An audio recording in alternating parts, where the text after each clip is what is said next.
Convido a abrirem no livro de Apocalipse.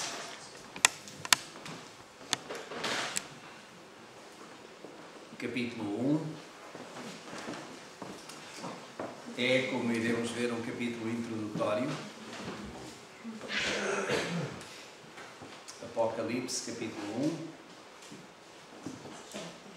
1. Hoje vamos ler esse capítulo por inteiro, considerar também alguns aspectos que encontramos aí. Sobretudo acerca de Jesus. Jesus é central no livro do Apocalipse. Aliás, em toda a Escritura, mas no Apocalipse de uma forma muito especial. Os 3 cânticos que nós cantamos, que ficou no meu ouvido, é uma palavra que é chave, inclusive no livro do Apocalipse: glória. Toda a glória para Jesus, não é? A Ele toda a glória. Digno és de receber toda a glória. E isso foi-nos preparando para chegarmos aqui ao livro da revelação, da profecia, acerca das coisas do fim.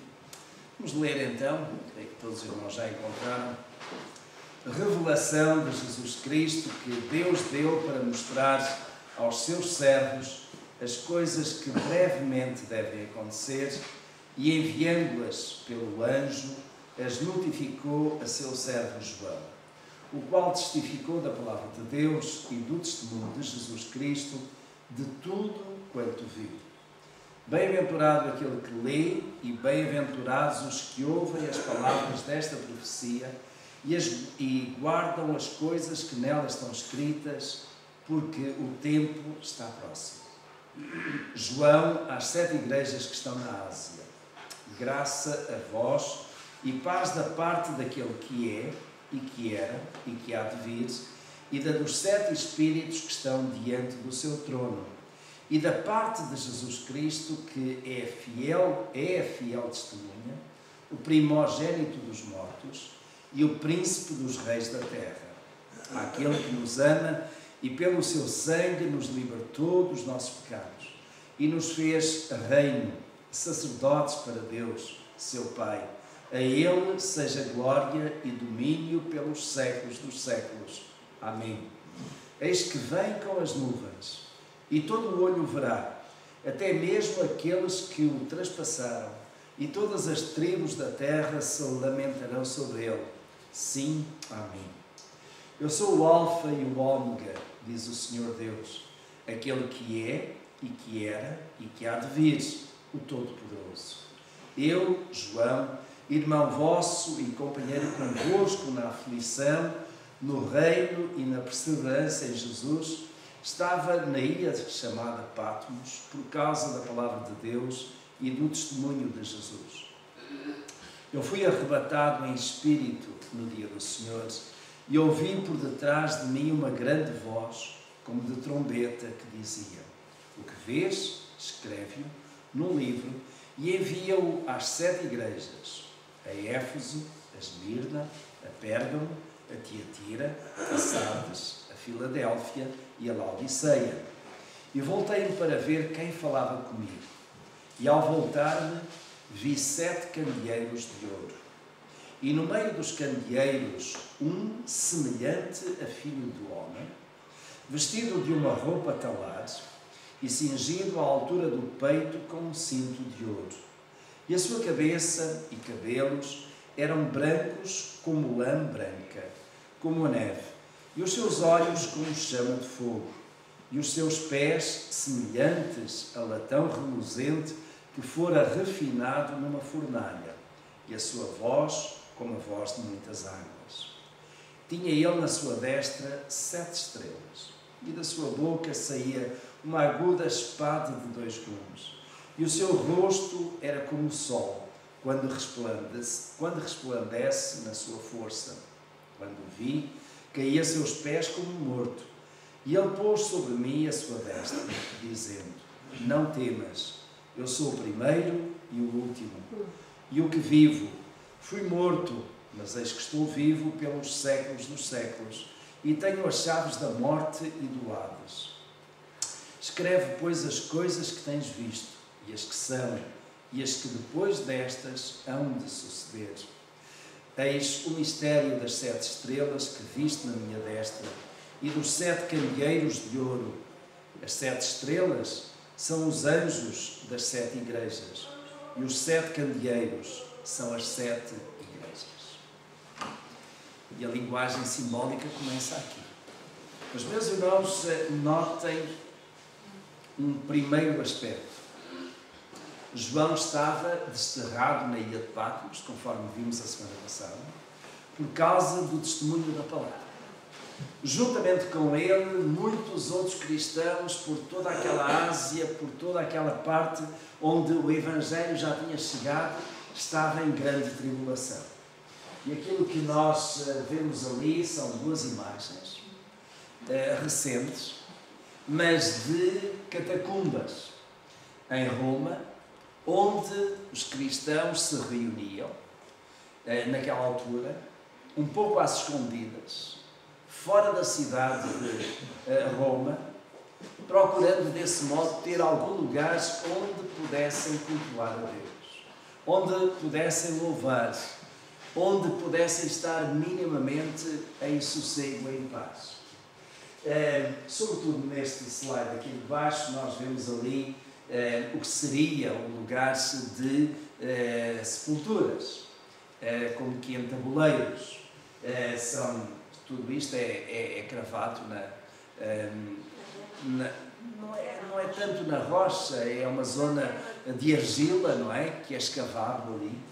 E então eram de facto os lugares onde normalmente ninguém gostava de ir, muito menos à noite, porque ir a um lugar de cemitério à noite não é naturalmente convidativo. Então os cristãos reuniam-se ali porque era de facto o lugar onde mais ninguém gostava de ir, onde normalmente eles poderiam estar em maior segurança.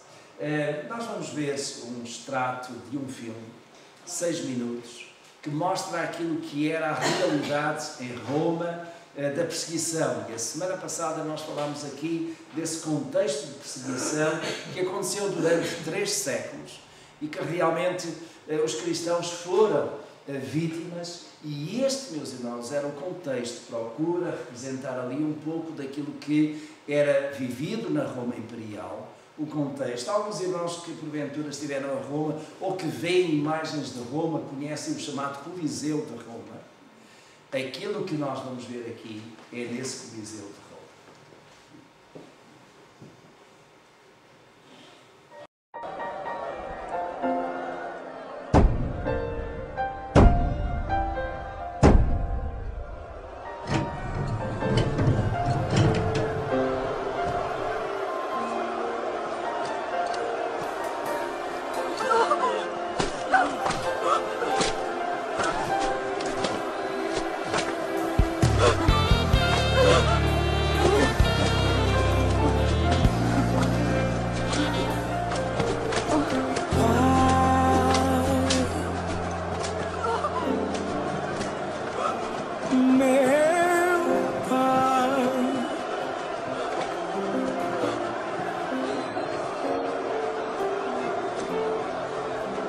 Eu não preciso falar para o Senhor me ouvir.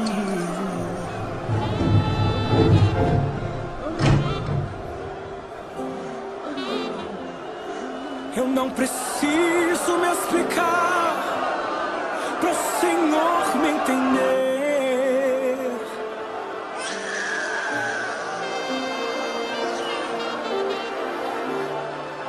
O Senhor tem o poder de ler minhas lágrimas. Já sabe antes de eu dizer.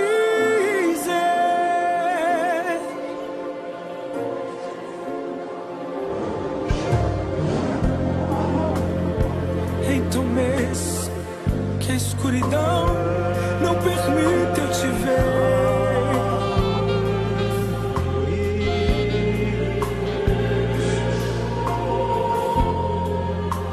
E mesmo que o meu inimigo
Não vão se frustrar.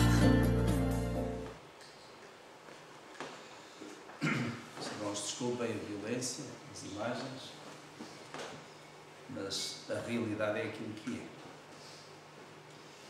é. Alguns, porventura, terão visto este filme há alguns anos atrás, ele já é antigo, realizado em 1951, mas procura mostrar, retratar não aquilo que nós encontramos na Escritura, assim tão direto, mas aquilo que são os relatos da própria Biblioteca Imperial de Roma.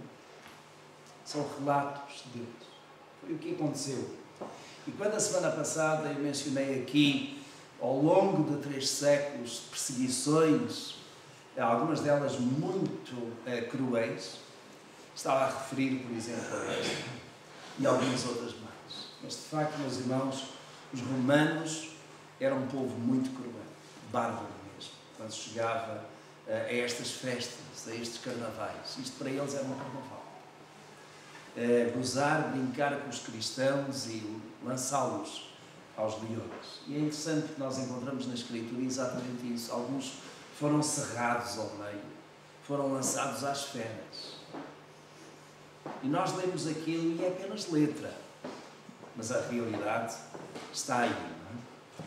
Meus irmãos, então vamos ver alguns dos slides que procuram apontar para a pessoa de Jesus. E é interessante, este capítulo pode ser abordado de várias formas. Eu decidi abordá-la na perspectiva de Jesus. Quem é Jesus? Porque é exatamente ele que está no meio das igrejas, é aquele que se move. E então, quem é este Jesus apresentado aqui neste capítulo 20? Nós vamos considerar Jesus eterno, o Jesus que é redentor da igreja, o Jesus que está em glória. Então, Jesus eterno. Vejam, meus irmãos, aqueles versículos que encontramos ali. No versículo 4, tem João às 7 igrejas que estão na Ásia. Graça a vós e paz da parte daquele que é, que era e que há de vir. Aquele que é hoje, que era e que há de vir, aponta para, claramente, a eternidade de Jesus. E a Escritura diz que Deus é o mesmo ontem, hoje e eternamente. O Jesus que esteve com os apóstolos, que encorajou os apóstolos, que os preparou, que viveu com eles, que morreu na cruz do Calvário e ressuscitou, é o mesmo Jesus de hoje. É o mesmo Jesus que voltará. Este é o Jesus eterno. Isso é mencionado em mais do que um texto aqui. Tem ali um texto que é Êxodo, capítulo 3, verso 14. E alguns irmãos lembrar-se-ão quando Moisés é chamado e é comissionado da parte de Deus para ir ter com Faraó e dizer a Faraó que ele devia libertar o seu povo. E Faraó, ao fim de algum tempo, Faraó não, Moisés fez algumas questões e uma delas foi: quem é que eu vou dizer que me enviou? Ou seja, por outras palavras, quem és tu? E em Êxodo capítulo 3, verso 14, o Senhor Deus diz: dirás, o eu sou me enviou a vós. E quando nós pegamos aqui nesta palavra, nesta expressão, eu sou, quer dizer, é aquele que, ou sou aquele que existe por si mesmo. Ninguém o fez. Não é aquele que começou a existir a partir de um determinado momento. É aquele que é eterno por natureza e por tempo. Ninguém o fez. Deus é assim mesmo. Deus é aquilo que é. E é esse Deus Todo-Poderoso que se revela, naturalmente, a Moisés e até aos dias de hoje. Mas também no verso 8 nós encontramos o quê? Eu sou o Alfa e o Ômega. E, meus irmãos, que ideia é esta de Alfa e Ômega? São letras do alfabeto grego. E o alfabeto grego, tal como a língua grega, era a língua dominante naquele tempo. Como eu às vezes tenho dito já, é o inglês de hoje. Não é? E, meus irmãos, quando nós vamos ao nosso alfabeto, qual é a primeira letra do alfabeto português? O A. E a última letra é o Z. Então, Alfa e Ômega correspondem exatamente a A e Z. É a primeira e a última. E quer dizer que tudo aquilo que está dentro destas letras serve para construir palavras, serve para construir verbos, serve para construir formas de expressão. E Jesus, no Evangelho de João, é apresentado como quem? No princípio era o Verbo, ou a palavra, e o Verbo estava com Deus, e o Verbo era Deus. Verbo, ação, palavra. Eu sou o Alfa e o Ômega, o princípio e o fim, como também, aliás, é referido. Verso 17 diz claramente o primeiro e o último. Verso 17 diz: quando vi, caí a seus pés como morto, e ele pôs sobre mim a sua destra, dizendo: não temas, eu sou o primeiro e o último. E aqui, como que Jesus poderia ter dito de outra maneira: não temas, eu sou contigo, não temas, eu dou-te força, não temas, eu encorajo-te. Não, não temas, eu sou o primeiro e o último. E quero isto dizer, meus irmãos, que Jesus é aquele que estava no princípio da criação e é aquele que vai estar no fim da criação. É aquele que está sempre lá, sempre presente. E no verso seguinte, que é o verso 18, diz: e o que vivo, fui morto, mas eis aqui estou vivo pelos séculos dos séculos. De facto, mataram Jesus. Com medo, preocupados com aquilo que pudesse acontecer e que se cumprisse aquilo que ele havia dito, colocaram aquela pedra enorme, colocaram a guarda ali à volta, durante aquelas horas do fim do dia e durante a noite, durante todo o dia de sábado. Mas ao terceiro dia, a pedra foi removida e Jesus ressuscitou. Fui morto, estou vivo. e vivo pelos séculos dos séculos. Até quando é que Jesus vai viver? Para sempre. Ninguém é capaz de matar Jesus. Mataram-no uma vez, mas a morte não foi capaz de segurar. E é interessante, é por causa disso, creio eu, que Paulo escreveu na carta aos Coríntios: tragada foi a morte pela vitória. Onde está a morte? O teu aguilhão. Onde está o inferno? Onde está a tua vitória? Onde é que está o teu poder? Caiu. Porque, na verdade, ninguém podia conter este Jesus que vive e vive para sempre. Então, estes são alguns aspectos aqui que nós encontramos, versículos que apontam para a eternidade de Jesus. E é este Jesus eterno que está a falar com João. É este Jesus eterno que vem revelar a João as coisas que hão de acontecer em breve, mas que também iriam acontecer depois destas. E os irmãos têm aí no versículo 19: escreve, pois, as coisas que tens visto, e as que são, e as que depois destas hão de suceder. E como que há aqui, meus irmãos, dois tempos grandes no livro do Apocalipse e da Revelação. Coisas que estavam para acontecer de imediato, que iriam fazer parte das próximas décadas, daqueles próximos tempos, e coisas que iriam acontecer bem mais tarde, que João não tinha ideia de quando iria acontecer. E, entretanto, morreu sem ter essa ideia. Mas nós hoje podemos olhar para trás, para as coisas que já aconteceram, e ficar na expectativa daquelas que vão acontecer. Vamos ver o outro slide que mostra alguma coisa mais acerca de Jesus. E é interessante porque este texto aqui apresenta Jesus como Redentor da Igreja. E vejam, meus irmãos, ali alguns versículos. No verso 5. O verso 5 diz: e da parte de Jesus Cristo, que é a fiel testemunha, o primogénito dos mortos e o príncipe dos reis da terra, àquele que nos ama e pelo seu sangue nos libertou dos nossos pecados. O sangue redentor de Jesus. Se preocupe, é claríssimo. O sangue redentor de Jesus, que nos liberta, que realmente trouxe para nós a purga dos nossos pecados, que passou aquela esponja que acabou por limpar tudo. Pelo seu sangue nos libertou dos nossos pecados. Meus irmãos, a coisa mais extraordinária que nós podemos ter é de facto esta libertação, é a redenção.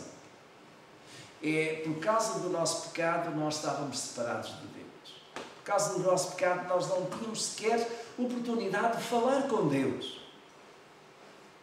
Mesmo os judeus no tempo do Antigo Testamento, antes da vinda de Jesus, conseguiam chegar a Deus por intermediários, e neste caso através de sacerdotes. Traziam os seus animais, para com o sacrifício desses animais e o derramamento de sangue, eles pudessem ser libertos dos seus pecados. Nós hoje não precisamos mais de trazer sacrifício, fazer sacrifício de animais, porque Jesus já fez, uma vez por todas. Então o seu sangue liberta-nos dos pecados. E notem, meus irmãos, é interessante a forma verbal como está. Não diz liberta ou libertará, mas diz libertou. E é interessante porquê? Porque o sacrifício que Jesus fez, uma vez por todas, já assegurou essa libertação. Ou seja, eu já fui liberto dos meus pecados passados. Mas aquele sacrifício de Jesus vai me libertar também dos pecados que eu ainda venho a cometer. Quando eu peco, eu não preciso que Cristo volte à cruz do Calvário e sofra por mim. Ele já o fez uma vez por todas. Deus, ou Ele deu a sua vida por nós, morreu na cruz, comprando-nos por bom preço. E este bom preço nós conhecemos, meus irmãos, é quando o apóstolo Paulo escreveu que fomos comprados por bom preço. E um preço que é fantástico. Um preço que nenhum de nós pode pagar. preço que Jesus pagou e que foi com a sua própria vida. Mas vejam, meus irmãos, é interessantíssimo no verso 6, o que é que Ele fez de nós? A nossa redenção passa não apenas por libertação de pecado, mas também por colocação numa posição-chave do reino de Deus. O verso 6 diz, e nos fez reino, sacerdotes para Deus, seu Pai. A Ele seja glória e domínio pelos séculos dos séculos. Ele fez-nos reino. Quer isso dizer o quê? Reino e sacerdotes. Nós reinamos com Cristo. É uma das coisas que nós vamos ver mais adiante no livro do Apocalipse. Os crentes, quando forem arrebatados, irão estar com Jesus e reinarão com Cristo. E este reinar significa que estarão junto dele, sentados ao lado do seu trono. Mas também, meus irmãos, agora nós somos sacerdotes. Já pensou? Você é sacerdote? Sacerdotisa para as mulheres? Pode ficar a pensar, mas eu não tenho nenhuma veste especial. Eu, sacerdotisa? Eu, sacerdote? Mas isso não é só para os pastores ou para o missionário João. Não. Ele fez cada um de nós sacerdotes. Isso quer dizer o quê? Nós temos que pensar naquilo que eram as funções sacerdotais. O sacerdote tinha, como eu costumo dizer, duas funções principais. Levar os homens a Deus e trazer Deus aos homens. E neste levar os homens a Deus era apresentar as súplicas, apresentar também os pecados e o sacrifício diante de Deus, para Deus perdoar, mas também trazer aquilo que era o recado de Deus, a orientação de Deus para o seu povo. E, meus irmãos, neste sentido, ainda hoje de manhã eu só abri um pouquinho o leque, lá em 2 Coríntios, capítulo 5, quando fala de que nós somos ministros da reconciliação. Deus concedeu-nos um ministério da reconciliação. Quer dizer, Deus fez de nós reconciliadores. Fez de nós pessoas que têm que levar o Evangelho da reconciliação. E que Evangelho da reconciliação é este? Também lá em 2 Coríntios diz que Deus reconciliou o mundo consigo mesmo através de quem? Jesus Cristo. Então, meus irmãos, nós estávamos de costas voltadas para Deus. Os nossos amigos, os nossos familiares estão de costas voltadas para Deus. Eles precisam de ser reconciliados com Deus. E como é que são reconciliados ou através de quem? Somente através de Jesus. Quando as pessoas estão em conflito, quando não estão bem, quando fizeram mal uma à outra, a tendência é afastar-se. E depois a reconciliação é voltar. Meus irmãos, nós estávamos assim diante de Deus. Por causa do nosso pecado, nós estávamos afastados de Deus. De costas voltadas para Ele. E não havia meio, não havia quem conseguisse trazer-nos a essa reconciliação com Deus. Mas Cristo Jesus veio e reconciliou o homem com Deus. Mas Ele fez isso. Mas não ficou por aí. O que é que Ele fez mais? Ele deu-nos esse ministério. Os irmãos já viram coisa fantástica. Cada um de vós, meus irmãos, é ministro da reconciliação. Ou seja, quando nós falamos de Deus aos homens, quando nós procuramos trazer os homens a uma comunhão com Deus, à salvação, nós estamos a ser ministros da reconciliação. Nós estamos a ser sacerdotes, porque essa era uma das funções. Quando nós oramos, suplicando a Deus por alguém que está doente, por alguém que não está bem, por alguém, sobretudo, que não tem fé e não consegue por isso mesmo chegar a Deus, nós estamos a levar a oração, o pedido dessa pessoa até Deus. E somos também, nesse sentido, sacerdotes. E foi isso que Deus fez. Faz parte da redenção da Igreja.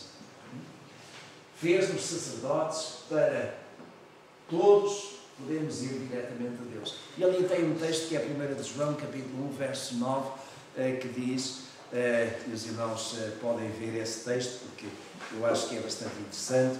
1 de João 1, 9 diz: se confessarmos os nossos pecados, Ele é fiel e justo para nos perdoar os pecados e nos purificar de toda a injustiça. Se confessarmos os nossos pecados. Deus espera isso. Confissão não é apenas concordar com Deus, é também dispor-nos a mudarmos aquilo que não está bem na nossa vida, mas precisamos de confessar o nosso pecado diante de Deus. Isso faz parte deste processo de redenção. No versículo 7 do capítulo 1 de Apocalipse, voltando lá, versículo 7 diz: eis que vem, quem é que vem? Jesus, com as nuvens, e todo o olho o verá. E os irmãos lembram-se daquilo que Lucas escreveu no início do livro de Atos dos Apóstolos, quando aquele varão, aquele anjo veio ter com os apóstolos e disse: para onde estás a olhar? Aquele que viste subir nas nuvens também, assim voltará nas nuvens. E então está aqui: eis que vem com as nuvens e todo o olho verá, até mesmo quem? Aqueles que o traspassaram. E todas as tribos da terra se lamentarão sobre ele. Sim. Ele voltará para julgar todos os povos, e voltará para julgar todos os povos e também nos levar para junto de si. Nós não vamos ficar aqui. Não vamos ficar seguramente nesta terra, porque esta terra vai ser destruída, vai ser feita de novo. Quando nós chegarmos lá ao finzinho do livro do Apocalipse, vamos ver exatamente Jesus a revelar-se que Ele faz novas todas as coisas, novos céus e nova terra. Traz a nova Jerusalém também, cidade celestial. E então aí nós iremos habitar com Deus, com Jesus para sempre. E vai ser uma coisa simplesmente extraordinária. Mas, meus irmãos, chegará um tempo em que Jesus virá e arrebatará a sua igreja. O livro do Apocalipse mostra isso. Lá chegaremos daqui por umas boas semanas. Mas a igreja será arrebatada. Quando soar a trombeta, a igreja aí vai e juntar-se aos senhores. Ele mandará os seus anjos reunir os crentes, os seus filhos de toda a terra, de todas as tribos, todos os povos, todas as raças. E então ali estaremos com os senhores. Ele fará ressuscitar os mortos e transformará os vivos. E este texto, os irmãos, ou esta ideia, os irmãos encontram onde? Quando Paulo escreveu aos Tessalonicenses, que ele diz que não quer, irmãos, que sejais ignorantes, porque em relação àquele dia, o que é que vai acontecer?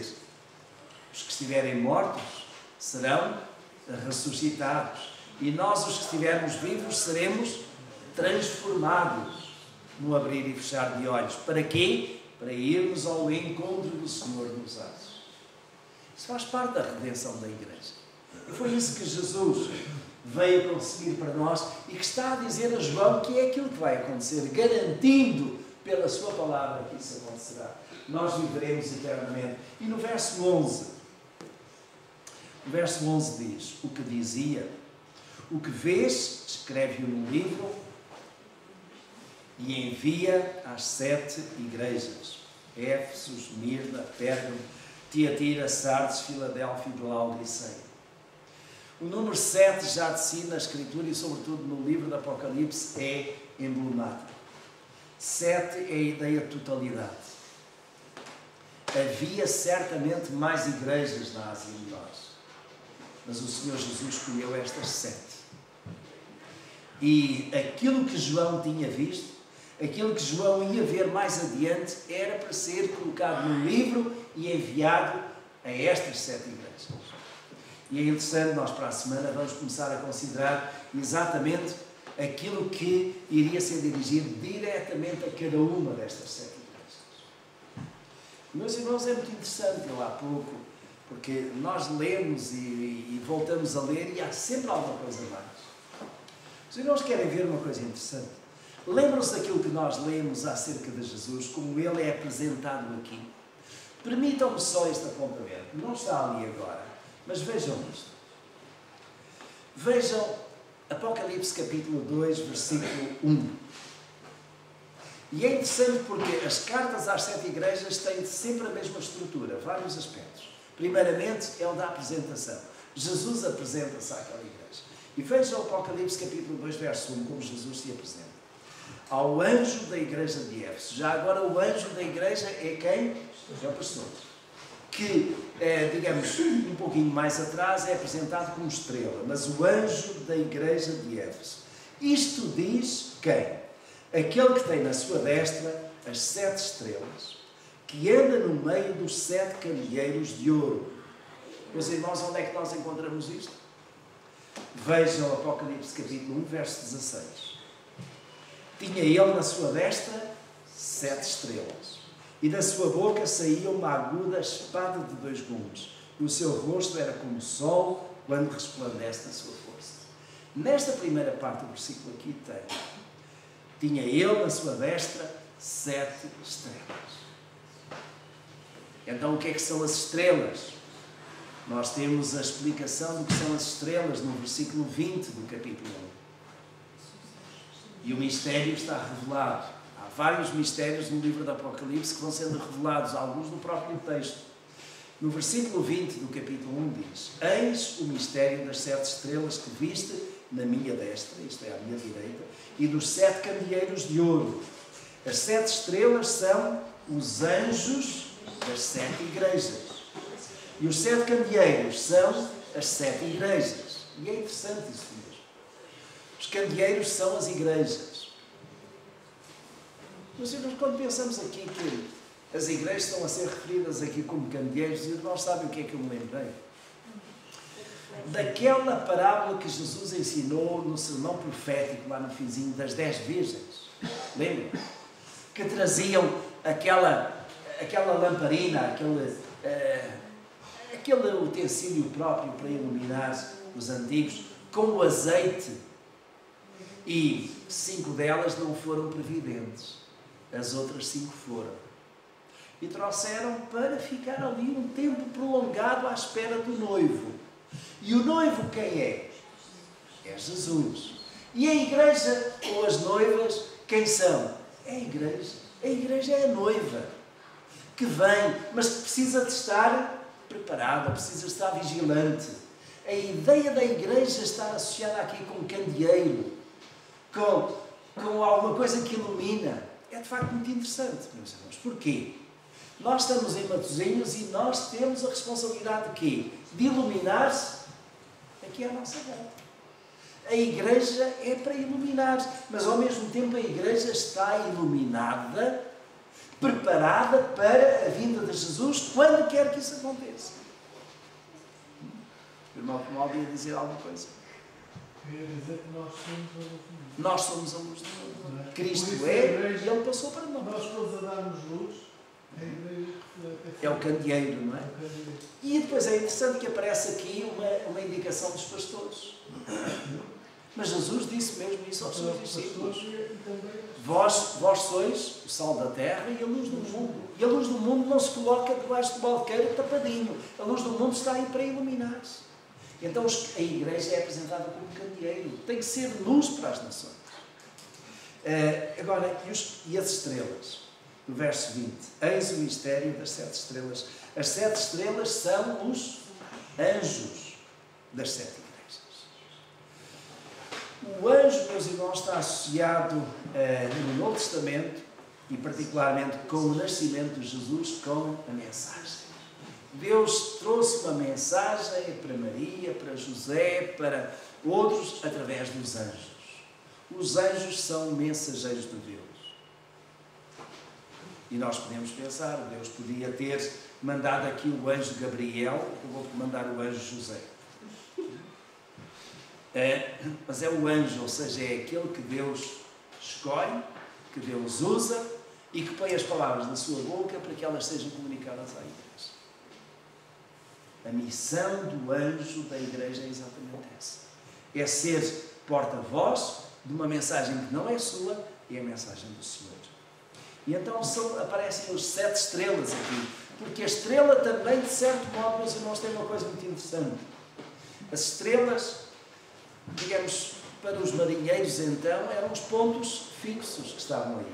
Eram os pontos que davam orientação. A estrela polar serve para quê? Para indicar o norte. Mas quando os marinheiros antigamente, hoje têm instrumentos fantásticos, mas ainda assim as estrelas estão lá.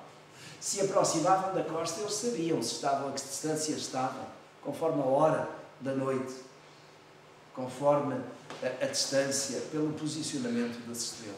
As estrelas estão lá e servem de referência. Os pastores são estrelas também para servir de referência. Notem, é interessante, eles não são o sol, não são a luz radiante. São secundários. E é interessante que Jesus é apresentado aqui como que o seu rosto sendo o sol. A lua tem luz própria? Não. Ela reflete a luz do sol. As estrelas, de certo modo, têm alguma luz própria, mas também é luz que lhe foi dada pelo Criador do Universo. Mas nós vimos então capítulo 2, o primeiro versículo. Vamos ao versículo 8. E o versículo 8 tem o quê? Ao anjo da igreja de Esmirna escreve: isto diz quem? O primeiro e o último, que foi morto e reviveu. Nós já lemos isso, não já? Vimos isso no versículo 17 do capítulo 1. Quando o vi, caí a seus pés como morto, e ele pôs sobre mim a sua destra, dizendo: não temas, eu sou o primeiro e o último. Então ele vai se apresentar à igreja de Esmirna exatamente com isso. Depois nós vamos ver porquê. Vamos ver porquê. No versículo 12, à igreja de Pérgamo, ele apresenta-se como: isto diz aquele que tem a espada aguda de 2 gumes. E a espada aguda de 2 gumes está no versículo 16 do capítulo 1. Tinha ele na sua destra 7 estrelas e da sua boca saía uma aguda espada de 2 gumes. É interessante porque o apóstolo Paulo também se referiu à espada de 2 gumes, não é? Que a palavra do Senhor é como que uma espada, capaz de penetrar à divisão da alma e do espírito. Mas o Senhor é esta espada, naquele sentido que ele separa, ele corta. Não é? Vamos um pouquinho mais adiante, capítulo 2, versículo 18. A igreja de Tiatira escreve: isto diz o Filho de Deus, que tem os olhos como chama de fogo e os pés semelhantes a latão reluzente. Versículo 15 do capítulo 1. Os seus pés semelhantes ao latão reluzente que fora refinado numa fornalha, e a sua voz como a voz de muitas águas. O latão reluzente, trabalhado pelo fogo, mas que brilha intensamente. Capítulo 3 de Apocalipse, versículo 1. À igreja de Sardes, como é que Cristo se apresenta? Isto diz aquele que tem os 7 Espíritos de Deus e as 7 estrelas. Conheço as tuas obras, tens nome de que vives e estás morto. O que tem os 7 Espíritos de Deus e as 7 estrelas. Uma vez mais, em relação às estrelas, nós já vimos, é aquele que tem as 7 igrejas na sua mão. Mas então isto significa que as igrejas não são nossas, pois não. As estrelas são de Jesus, os pastores são de Jesus, os candeeiros, que são as igrejas, também são de Jesus. Nós pertencemos. Mas depois diz os 7 Espíritos, e aqui nós temos que vir um pouquinho mais atrás, que é ao capítulo 1, versículo 4.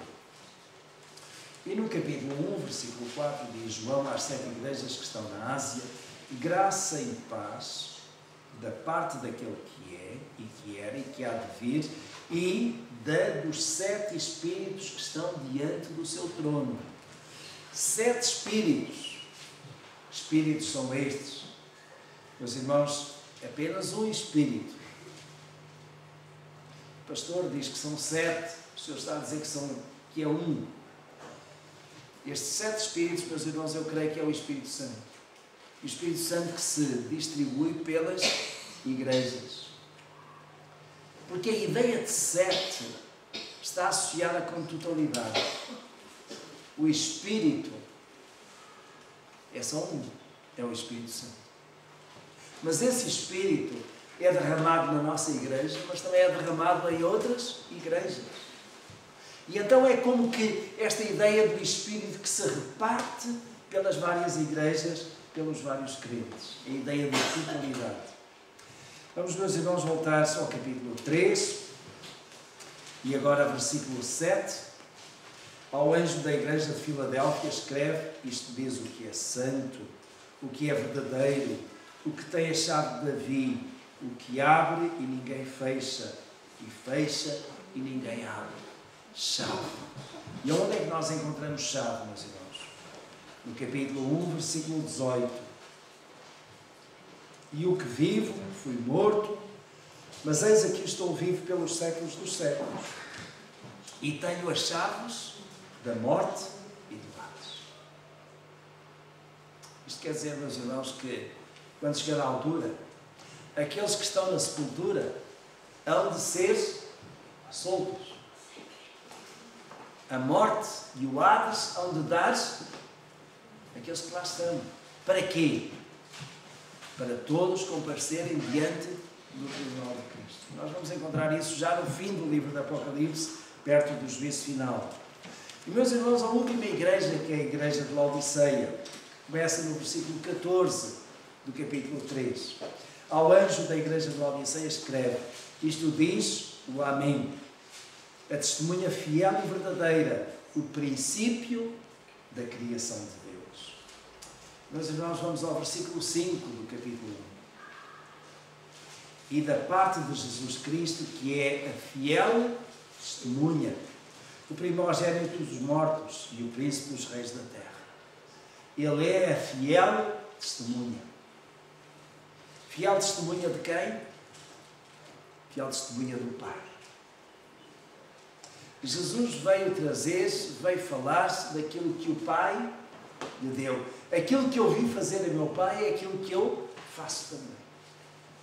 Os irmãos lembram-se disso no Evangelho de João? Então Jesus é a testemunha fiel e Ele veio dar a conhecer aquilo que vem da parte do Pai. Vamos passar a este quase último slide, que é este terceiro aspecto. Jesus é apresentado como Todo-Poderoso. E como Todo-Poderoso, nós temos no verso 8 exatamente isso mesmo, Ele é Todo-Poderoso. No verso 13 é apresentado como Supremo Sacerdote e Rei. Ele está no meio dos candeeiros, sendo os candeeiros das igrejas, e apresenta-se vestido de forma sacerdotal. Os irmãos querem ver, eu vou ler. Verso 13. E no meio dos candeeiros, e é interessante a linguagem, é semelhante, como, portanto, há aqui uma parecença, porque Jesus é muito mais do que isso. No meio dos candeeiros, semelhante a filho do homem, vestido de roupa talaz, à altura do peito, com um cinto de ouro. E esta era a forma dos sacerdotes se vestirem. Jesus, sumo sacerdote. Verso 14, santo e sofredor, cabelos brancos. Verso 14 diz, e a sua cabeça e cabelos eram brancos como lã branca, como a neve, e os seus olhos como chama de fogo. Já lá vamos aí. Cabelos brancos, cabeça branca como a neve. Também. Os cabelos brancos, meus irmãos, aparecem com a idade, mas às vezes também com as relações, com as preocupações, não é? Eu não sei quantos dos meus cabelos brancos têm a ver com matosinhos. Alguns têm. Eu vim para aqui há 22, quase 23 anos, não tinha tantas brancas. Mas também é da idade. Nem tantos anos também. Hã? Nem tantos anos. Também é da idade. Quando eu vim para cá, o seu bigode era preto. Pois é. Mas é da idade. Mas o que é certo é que a idade traz-nos também preocupações, relações. Faz parte da vida. Alguns podem ir à Irmã Carminho e resolver o problema das brancas. Ela tem lá tintas para todos os gostos, não é? Mas a ideia de cabelos brancos está associada, meus irmãos, com experiência, com preocupação, é certo. E é isso fundamentalmente que está aqui, com sofrimento. Sofrimento de Jesus agonizando naquela cruz de Calvário. Tanto na cruz como ainda hoje. Cristo ainda hoje sofre por nós. Depois tem no verso 14 onisciência, quando diz que olhos como chama de fogo, penetrantes, e isto indica visão acurada. Quando os olhos são como chama de fogo, meus irmãos, não quer dizer que esteja com droga. E alguns têm visto pessoas drogadas, que os olhos ficam...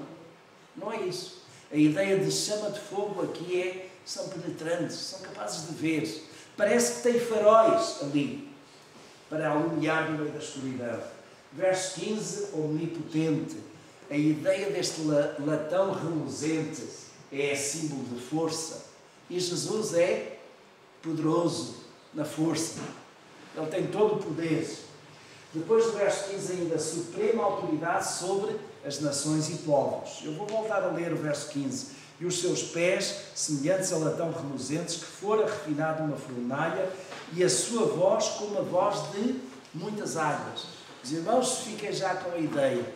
No livro do Apocalipse, muitas águas está sempre associado com muitos povos, nações. Vejam, por exemplo, aqui no Mediterrâneo. As águas do Mediterrâneo banham muitas nações, muitos povos. E a ideia de suprema autoridade sobre as nações e os povos. Também no verso 16, pastor dos pastores. Jesus diz, eu sou o bom pastor. Não é? Ele é o meu pastor. Aliás, Pedro também menciona que nós chegamos ao pastor e bispo das nossas almas. Ele é o nosso pastor. Sempre presente. Verso 16, supremo juiz, a espada de dois gumes que corta ali, corta à direita. Depois, verso 16 também, majestade, o sol resplandecente. Meus irmãos, isto é aquilo que nós encontramos. Lembram-se? Jesus eterno. O segundo aspecto que nós vimos foi o quê? Redentor da Igreja. E agora, todo-poderoso. Vamos à conclusão. Aquele que é eterno, que é redentor, que é todo-poderoso, é o Senhor da Igreja, é o Senhor das nossas vidas, é o Senhor das nossas almas, e é a Ele que nós devemos servir e obedecer. Meus irmãos, a minha oração é que esta nossa Igreja sempre seja assim, disposta a servir e obedecer. Vamos ter ali o último slide, que vai ser só para uma chamada para uma ligação de vídeo, que é um hino que vai ser cantado. E este hino que eu encontrei tem tudo a ver com aquilo que nós falamos neste capítulo. Vamos ficar de pé, vamos acompanhar, de facto, ver o Rubem vai passar-se. É o nosso pós-luto para terminarmos o nosso culto. Ensinei isso com João.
temas. Eu sou o Alfa e o Ômega, o primeiro e o último, e o vivente. Fui morto, mas eis, aqui estou eu, vivo por séculos dos séculos. Maravilhado, extasiado, eu fico ao ouvir teu nome. Jesus, teu nome é força, é fôlego de vida, misteriosa água viva.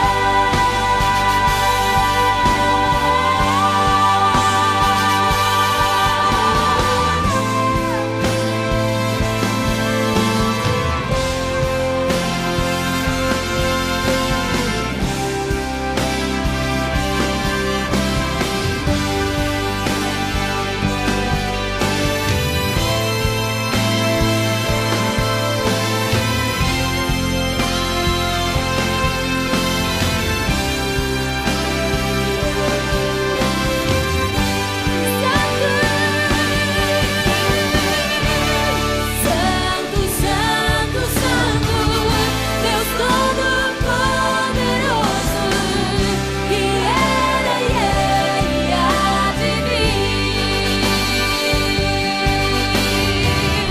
Com a criação eu canto louvores ao Rei dos Reis. És tudo para mim e eu te adorarei. Santo, Santo, Santo, Deus Todo-Poderoso, que era e há de vir. Com a criação eu canto louvores ao Rei. És tudo para mim e eu te adorarei. Santo, Santo, Santo, que era e há de vir.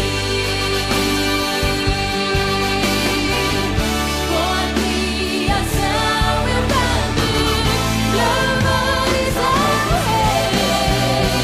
És tudo para mim e eu te